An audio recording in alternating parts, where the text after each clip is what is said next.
Autre message ce jour. Bonjour à Monsieur Bernardo. Est-ce que la jalousie n'a qu'un impact négatif? N'a-t-elle pas un impact positif? C'est-à-dire, ne peut-elle pas susciter une certaine détermination positive en nous? C'est Benjamin Adouala qui envoie le message. Je pense qu'il faut chercher peut-être à répondre à cette préoccupation. Oui, oui. Non, non, c'est pas la jalousie qui pousse. Non, non, c'est pas la jalousie, c'est pas le même sentiment. C'est la comparaison. Oui, c'est deux sentiments qui se rapprochent. L'esprit de compétition ou de comparaison qui ne débouche naître de la motivation. La jalousie est destructrice. La jalousie vous bloque même, puisque votre sens d'intérêt devient l'autre. Le même monsieur continue en disant, et comment sortir de l'emprise de la jalousie? Monsieur Blériot a parlé en exemple des notes des enfants. Est-ce qu'avoir envie de faire mieux que son frère ou son camarade est un acte de jalousie?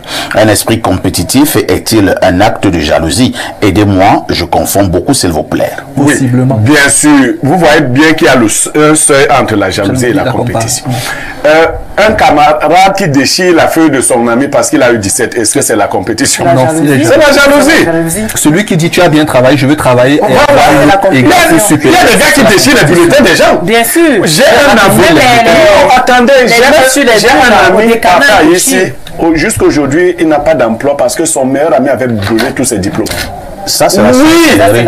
Non, ce n'est pas la jalousie. Ici, il y en a de la diaspora. C'est un sorcier qui est devenu... C'est un jaloux qui est devenu sorcier. Il a brûlé tous les diplômes de certains gars de la diaspora arrivent ici et on prend leur passeport, on met dans les toilettes ou on les brûle. Seigneur Jésus. Oui, c'est arrivé. Là, c'est pas la compétition. J'ai un proche qui a subi cela. Ça, c'est la jalousie. Pierre Blériot Niamek, la bataille contre la jalousie et contre les jaloux est une bataille pour moi très importante. Y a-t-il des astuces pour être au-dessus des jaloux et des jalousies? Oui, oui, il y a une astuce, sauf que en général, nous nous plaignons du mal qui est autour de nous, mais nous ne faisons pas attention à nous-mêmes. Je vous ai dit, pour mettre de l'ordre autour de vous, il faut mettre de l'harmonie à l'intérieur de vous-même. Bernard Basson a évoqué une notion, il est passé rapidement. Nous avons tous ce qu'on appelle des taux de vibration, des taux vibratoires. Est-ce que vous êtes quelqu'un de suffisamment, entre guillemets, pur? Quand vous l'êtes, vous ne pensez pas du mal des gens du tout. Vous êtes totalement content de voir les autres, ce que les autres deviennent. Il y a une citation que les élèves de terminale adorent, elle est de Antoine de Saint-Exupéry. Oui. Être un homme, c'est précisément être responsable. C'est connaître la honte en face d'une misère qui ne semblait pas dépendre de soi. C'est être fier d'une victoire que les camarades ont remportée. On combat, quelqu'un a écrit ici que nous sommes tous jaloux. Non. On apprend à ne pas être jaloux parce qu'au niveau de l'émotion, ces émotions nous traversent tous. Il y a des techniques, vous apprenez à cultiver le contentement. Et c'est les parents qui doivent commencer à enseigner ça à leurs enfants. Ça s'enseigne dans les petites choses. Quand vous avez acheté un vêtement à l'un de vos enfants, moi j'en ai 15, observe l'attitude des autres. Quand vos enfants sont revenus avec leur bulletin, ils n'ont pas eu la même note. Observez, vous les parents, l'attitude de chaque enfant vis-à-vis des notes de son frère. Et commencez à leur enseigner le contentement. Pas la paresse, pas la fainéantise. Voici ce que tu as. Quand vous servez à manger à vos enfants, observez leur attitude. Vous servez la cuisse de poulet à tel, vous servez, je ne sais pas, l'aile à tel autre. L'individu qui veut commencer à développer la jalousie veut manger la cuisse, mais il s'intéresse aussi à l'aile. Un autre vous estime qu'on aurait pu changer, lui donner l'aile et donner la cuisse à son frère. Tout ça, c'est des choses auxquelles les parents ne prêtent pas attention. Et les parents ne parlent pas à leurs enfants. Eux-mêmes, très souvent, n'ont pas les outils. Bon, vous parlez de jalousie en polygamie, mais c'est dans les menus détails que vous observez. On ira jusqu'à vous dire dans les menus détails, tu as fait telle chose pour telle. Il faut donc être vigilant et attirer l'attention des gens. Maintenant, il y a un autre côté parfait ici. Quelquefois, c'est les aînés, c'est les chefs qui attisent la jalousie. Ne passez pas le temps à ne féliciter qu'un seul de vos collaborateurs. Non. Vous attirerez sur lui la jalousie des autres. Mais si en même temps également Blériot, ce collaborateur est particulièrement brillant, pourquoi le chef ne doit pas le féliciter? Non, pas faire ici en privé. Vous pouvez le faire. Mais vous voyez, je veux vous prendre l'exemple d'un grand manager, le monsieur qu'on appelle Dieudonné Vin.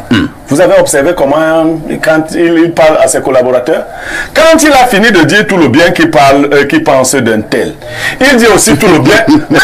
Oui, vous pensez que si vous faites une réunion de 2 heures de temps, vous passez le temps à dire seulement que c'est à ici, les autres les vont sortir de là étant contents. On m'a dit que bon, si c'est comme ça, ici seul. Non, vous voyez, il a dit, il faut avoir du temps. Les parents même attisent souvent la jalousie entre leurs enfants. Quand toi tu arrives, tu changes dans cette maison, c'est toi vraiment l'enfant qu'il me fallait à tout prix avoir. Donc les autres, il ne fallait pas les avoir. Voyez, nos bouches nous condamnent. Il faut avoir du tact pour ne, parce que c'est une émotion, on l'a dit, qui nous traverse. Maintenant, vous qui réussissez entre guillemets dans la vie, sachez que c'est naturel que les autres vous envient. Sachez-le. Ne leur en mettez pas trop plein la figure. On peut s'éviter la jalousie, hein? Tout à fait. On peut s'éviter la jalousie. Vous savez, moi quand j'invite les gens chez moi, déjà je n'invite pas tout le monde chez moi pour commencer. C'est un principe. Parce que je suis sûr que un tel qui me regardait d'une telle manière, s'il arrive chez moi, va changer sa manière de me regarder. Et ce n'est pas toujours en ta faveur. Mon père m'a d'ailleurs donné un conseil. Il m'a dit que ta maison n'est pas un musée. Pour que les gens viennent visiter. Bon, évitez aux autres. Parce que ce n'est pas tout le monde qui a de la hauteur. Je pouvais rendre hommage en public ici à Parfait Aïssi. Les gens ne savent pas. J'ai passé un moment avec Parfait Aïssi. Et il faut que je le dise en télévision. J'avais beaucoup d'argent. Je dis alors beaucoup d'argent. Je le confirme. Et Parfait Aïssi était avec moi. Les gens ont même commencé à lui dire que l'argent de Niemerla n'est pas bien. N'est pas bien. Il est dans les loups. Il est dans les... Toi-même fais attention. Toi-même fais attention. Je dis ça ici. Parce qu'il y en a qui ne savent pas. Mais Parfait a su garder de mes amis la hauteur nécessaire. Sans jamais me dire, Parfait m'a accompagné dans beaucoup de choses. Qui prenaient beaucoup d'argent. Mais vous voyez, une fois même, je suis allé acheter un bien foncier.